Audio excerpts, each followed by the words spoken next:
Diary of a Sociopathic Mother-in-Law Next Door entry. Today's date is the 16th, Saturday the 16th of August 2025.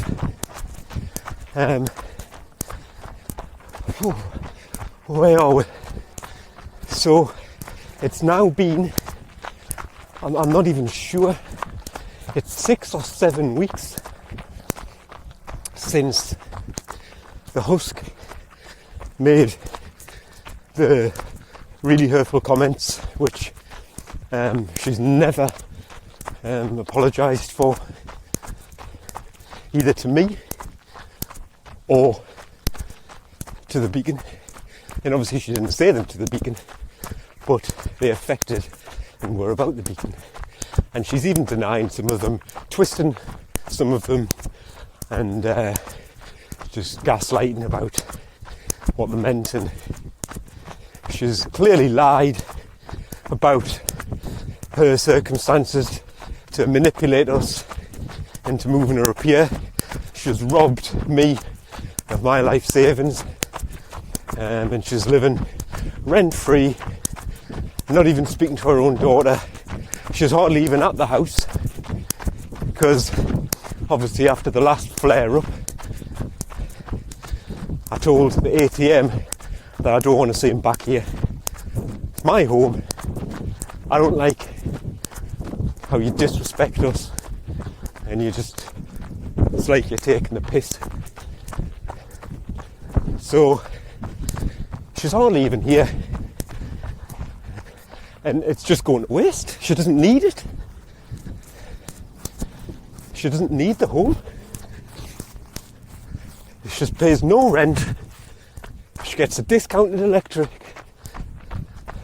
rate, and we've spent all of our life savings and the Beacon's inheritance on it, and it's just sitting there empty. Because remember, she's got a deeply personal, her words, deeply personal reason why she won't move out. But then, a few sentences later, she said she wouldn't move out because she wouldn't give us the pleasure. That's a deep personal reason. Always will be. She doesn't want the Beacon. This is so difficult for people to grasp, especially when they're not in it. They've just got your stories, you recounting the situation and the things that are being said and everything else. It's hard for people to get their head around. She does not want her daughter to succeed. She does not want to do anything that would benefit her daughter, especially if it has no benefit to her.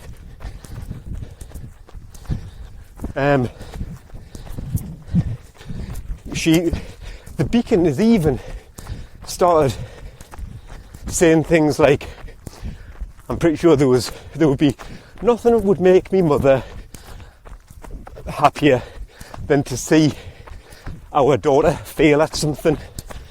The husk she would love that, because it would be like a failure on the Beacon's part. You failed as a mother. This is her own thoughts now.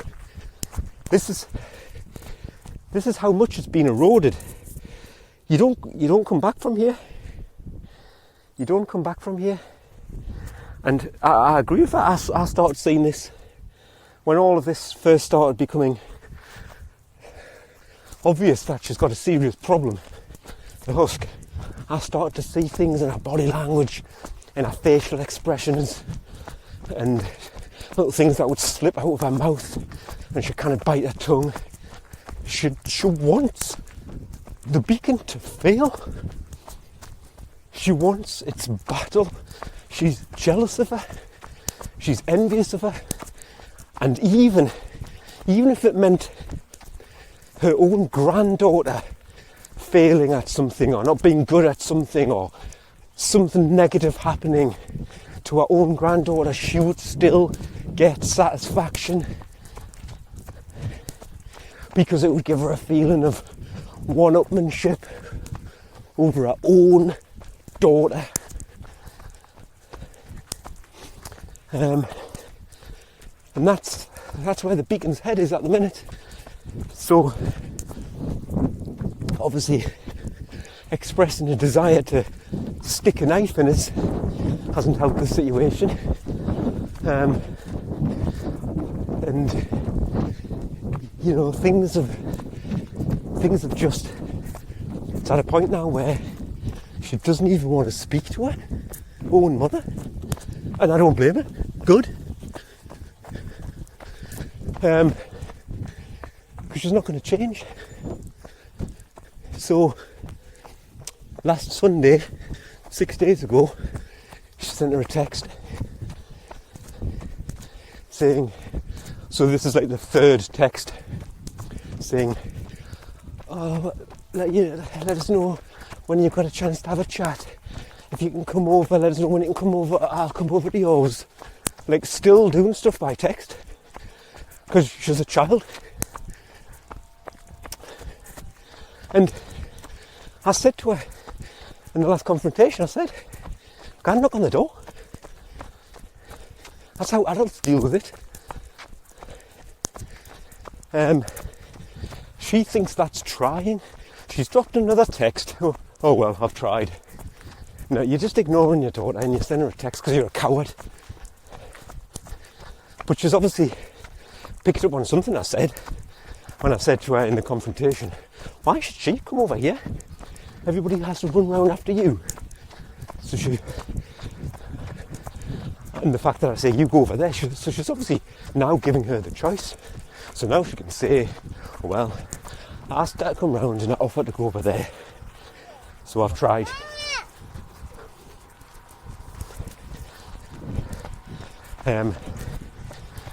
So I've tried.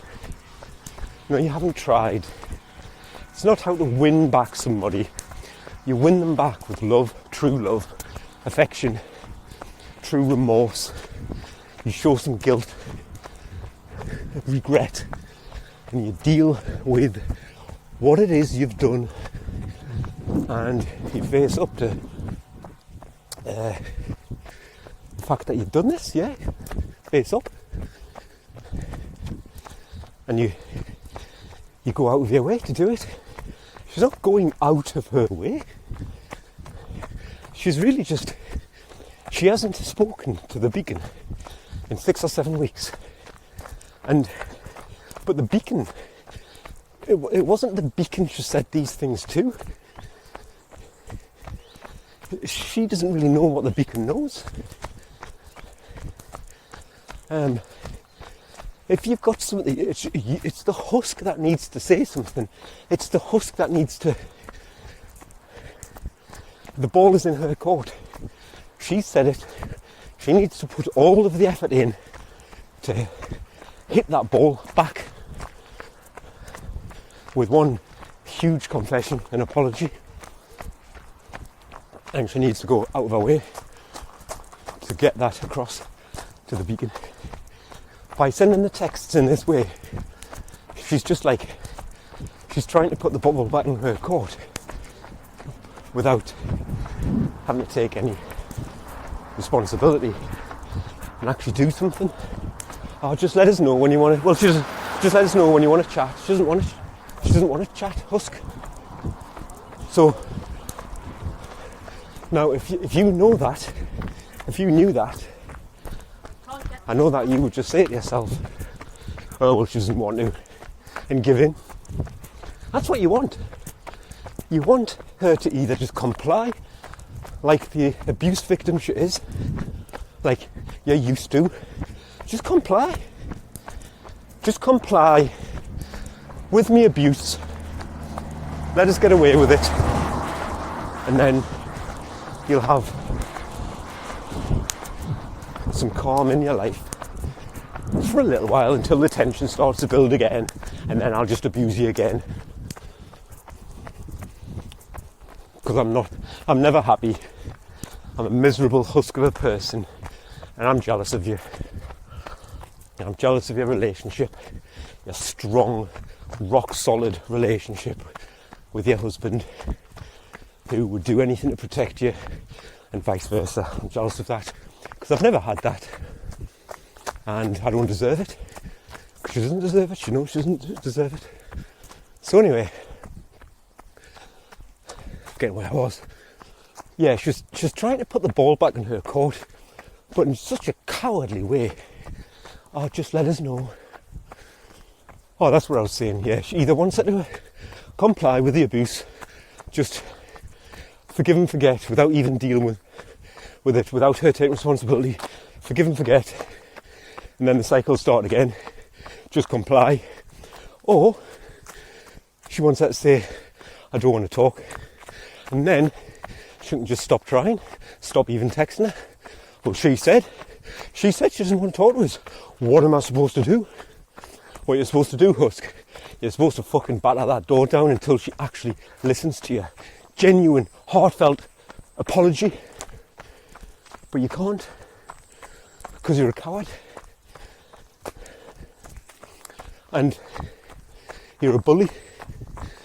And you take advantage of the perceived power differential between you. You're the mother. You've got some sort of power over her where she won't fight back. You're a bully. And a bully, their intentions are to harm. That's why bullies do what they do. They want to inflict pain, either physically or emotionally, on their victim. That's why they do what they do. And they only do it when there's a perceived power differential. And that's what you do. Because you're a bully. Because you're a hurt, sad, lonely, self-loathing husk of an individual. And as the old saying goes, hurt people hurt people. That's why you're doing it. That's why you're doing it, because you're completely traumatized. And I've said this before, I feel sorry for that young girl stroke young woman who was abused by her own parents and family. Abused as in neglected, emotionally neglected. That's abuse. So she wants to hurt her. And that's why, because she's jealous. That's why bullies pick on not only, I'm just slowing down for the cows. Bloody cows. Make me paranoid.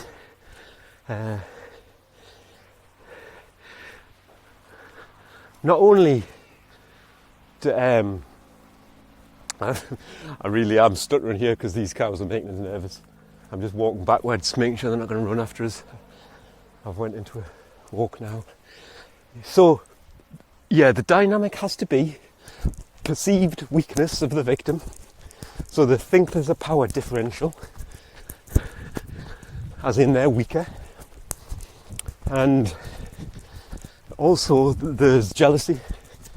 There's something about the victim that reflects their insecurities.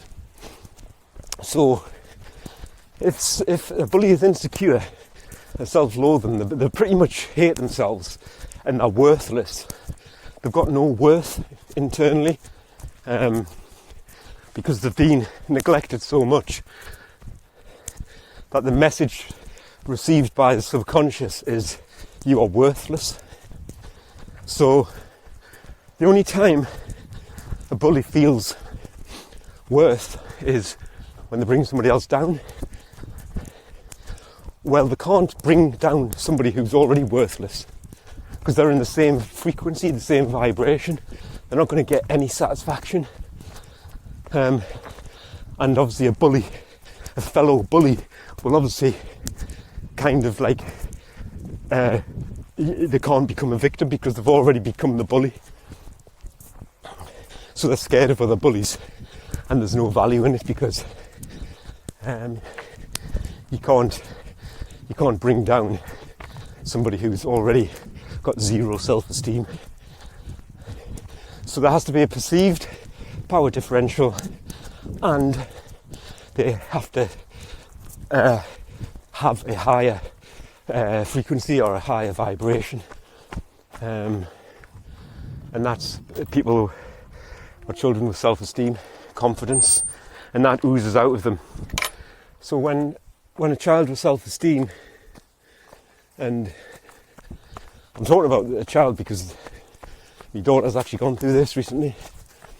When a child with self-esteem and confidence walks in to the room, let's say, the bully, it's like holding a mirror up. So can you imagine you're really, really ugly.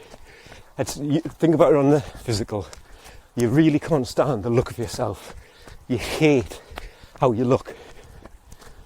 And then somebody walks in the room literally wearing a mirror. You'd want to fight that person, smash the mirror. And that would be similar would be if a really pretty girl walked in. A really ugly girl that would be like reflecting, a reminder, a reflection of their own self-hatred, and they'd want to make that girl look ugly. So there has to be something about the victim, which is also something that they're envious of. So my daughter, as far as I'm concerned, has lots of self-esteem, confidence, very aware, very intelligent. And by intelligent, I don't mean like A-class student. I mean a good balance of intellect and emotional intelligence.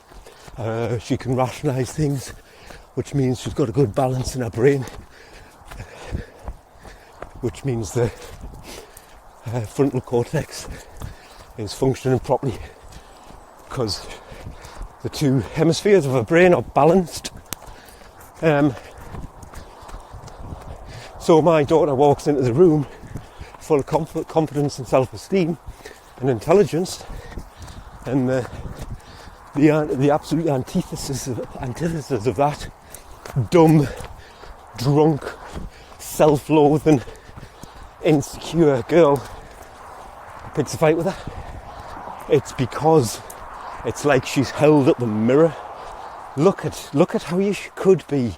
Look at how you should be. Look at me. I love myself. Not love yourself as in narcissist. I mean internally. Love yourself. Self-respect. Self-love. She walks into the room.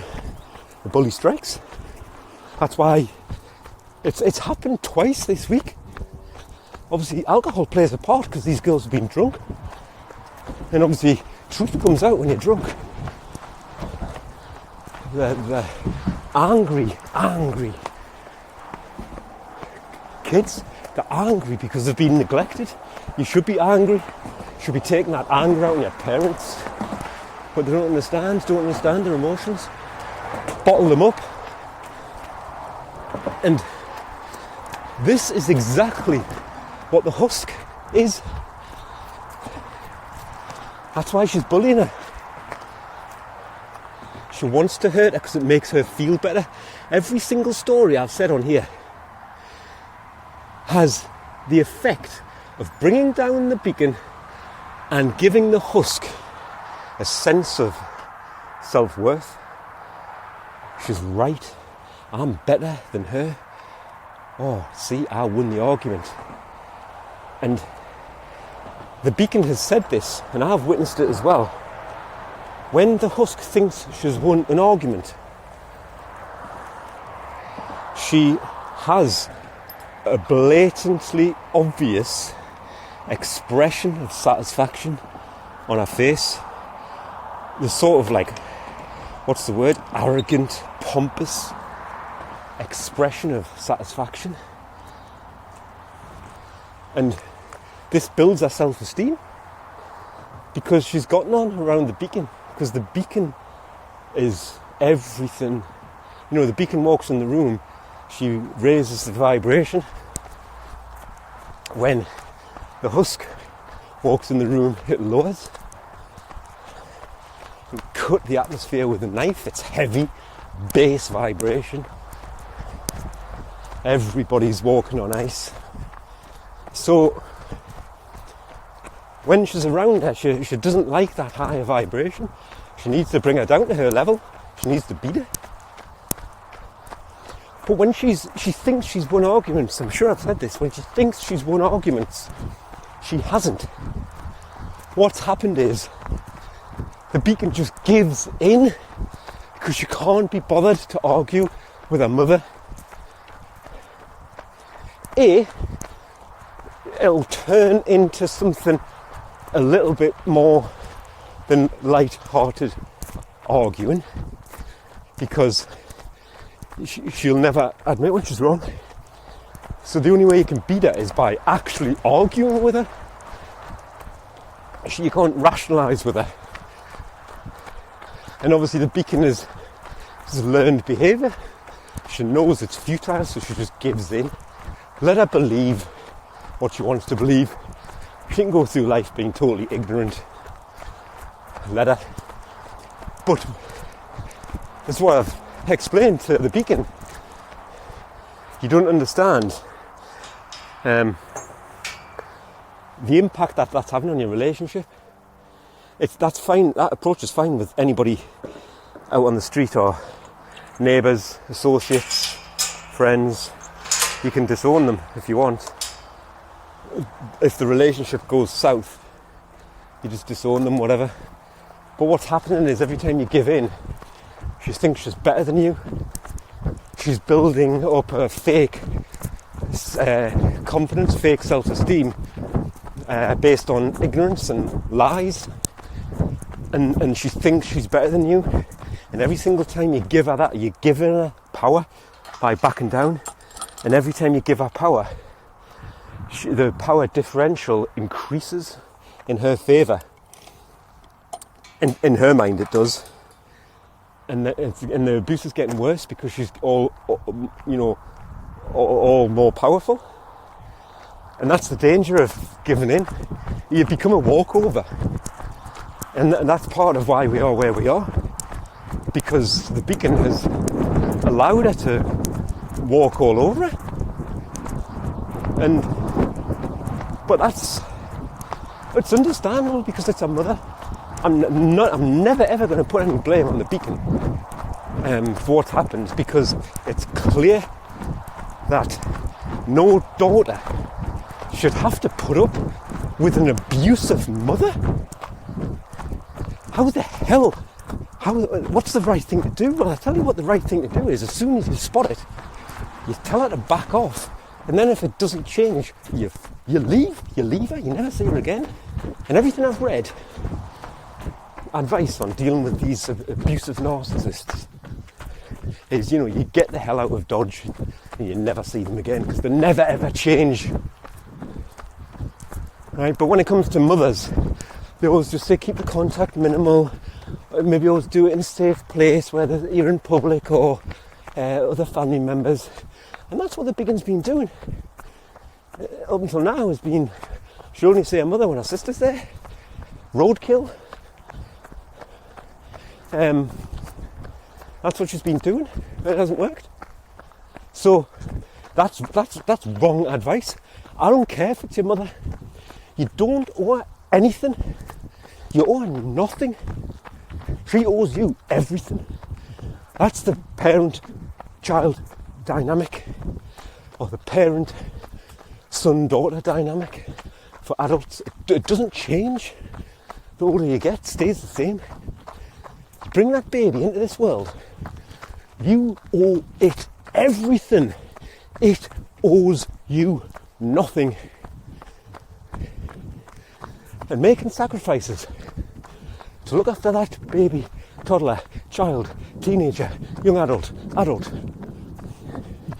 making sacrifices to make sure they're kept on the right path and have what they need is your duty. And you do not get any oaths of debt for doing your duty as a parent. What you get is the gift of seeing your own child flourish into a fully functioning, stable, balanced human being, happy, internally, externally happy, moral, and of a high vibration. Lots of self-love, lots of love to give. That's the gift. And she's got that in abundance. And she's still not happy. So why is she still not happy? Because she hates her. She wants her to fail. She never wanted her. And that's why she thinks she owes her. Because I brought you into this world in sacrifice and I didn't even want you. That's how you would treat somebody. Like if you're forced to live with somebody. Let's just say your parents split up and you go into a new family, a step family with a step parent and step brothers and sisters.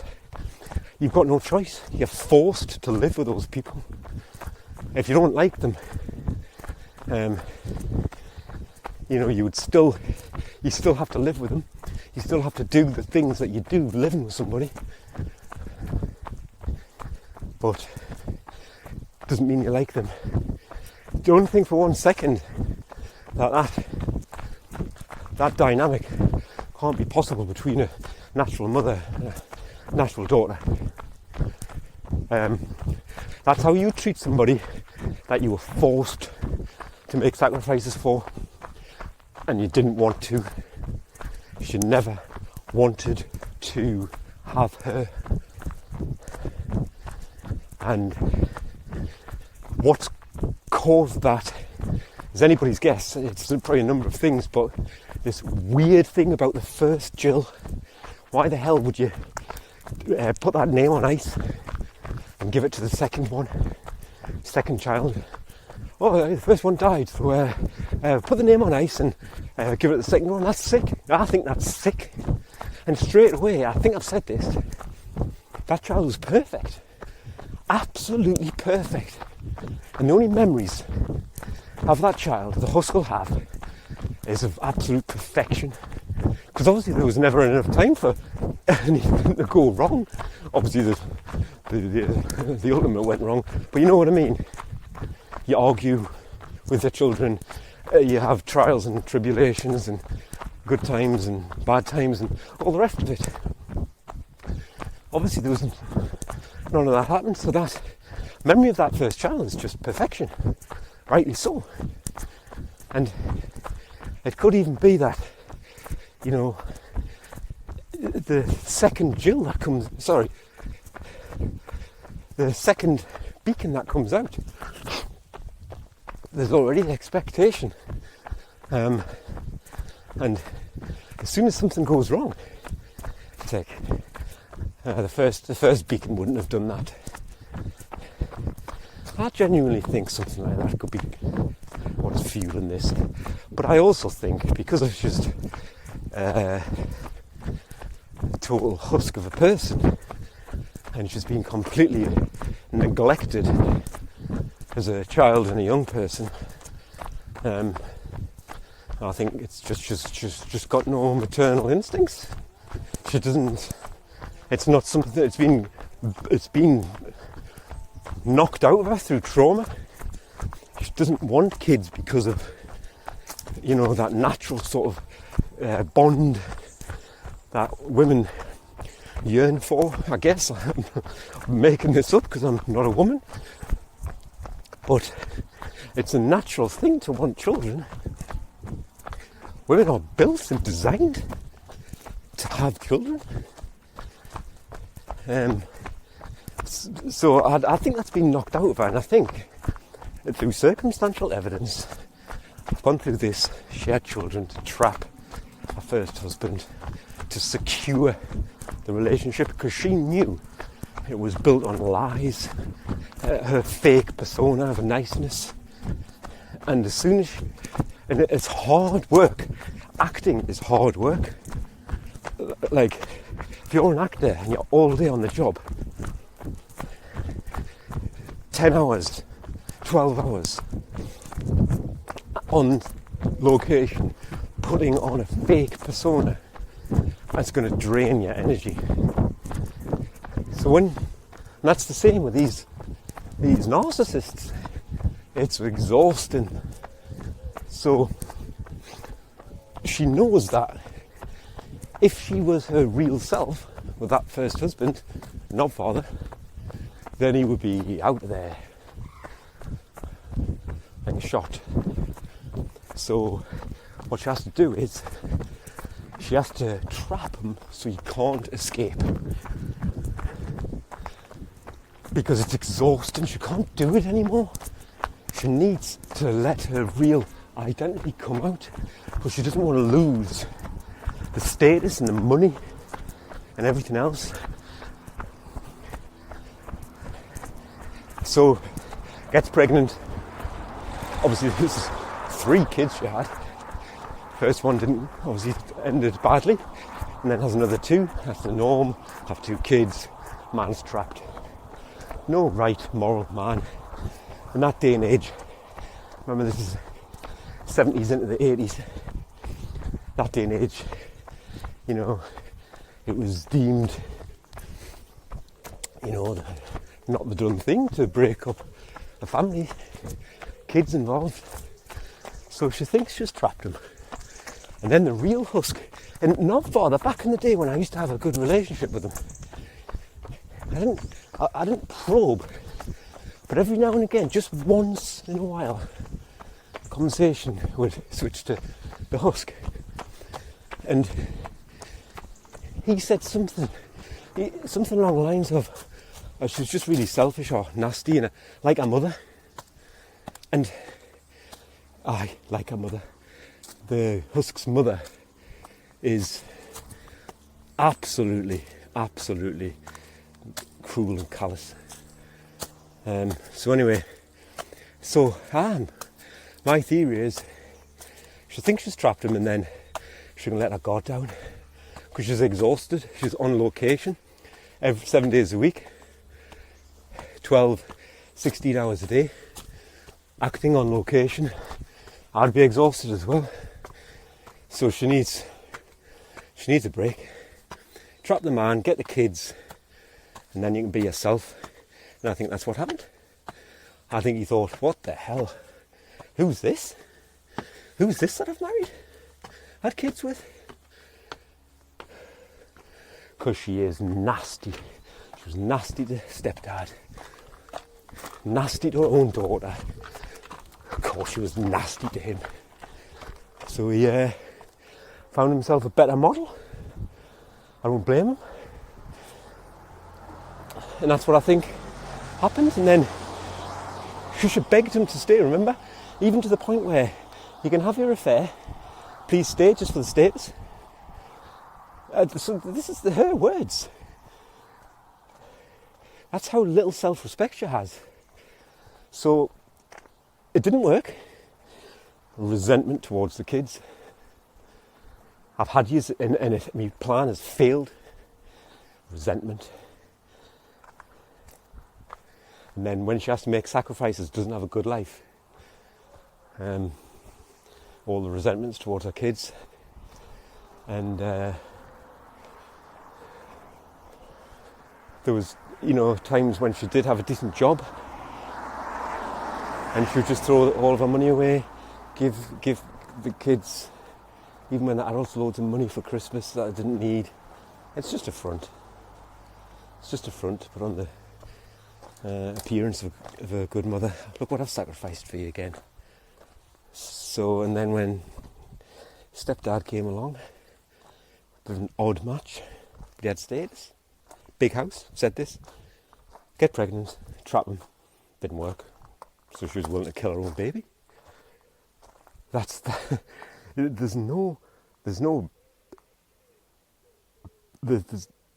no stronger evidence in terms of circumstantial evidence to demonstrate how cruel and callous she is. I got pregnant. He's threatening to leave, so I'll kill him, your baby. And what's that relationship going to be built on? It would have been fine if he hadn't have gotten caught by the tax man and lost all of his status, and then the resentment towards him was just 100% resentment. All you could see it. She was really cruel to him. He wasn't perfect, but what I'm saying is, she was really, really cruel at times, even when there was just no need to be.